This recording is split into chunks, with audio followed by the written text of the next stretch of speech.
One of the mysterious metrics that may appear in your electric bill is power factor. You might wonder, what is power factor and how does it affect my utility costs?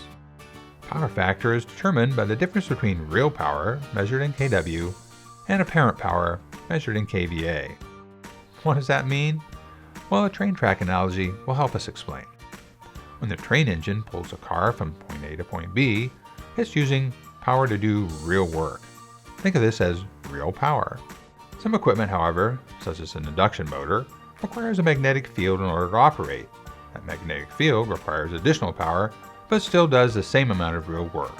Imagine we replace this train engine with a horse. The horse obviously can't run on the track. So let's have it run off to the side. As you can see, the horse is still moving the car, doing real work, but it's also tugging the car sideways. This sideways pull is extra effort, but it's not resulting in the work we want because the rail car can't move in that direction. Like the magnetic field in the motors, it's extra power beyond what we need to move the car from point A to point B. This extra power is called reactive power, which is measured in kVAR. This side of the triangle over here is the apparent power we talked about earlier. That's the power that's actually supplied by the utility to get us from point A to point B.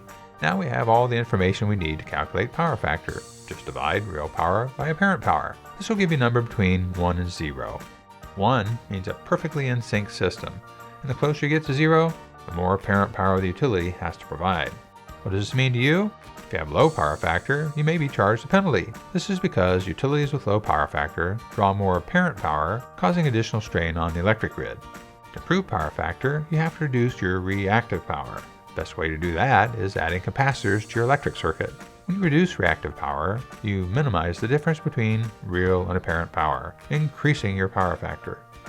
Now, this won't reduce your energy consumption, but it will help you avoid power factor charges in your electric bill. And that's nothing to neigh at.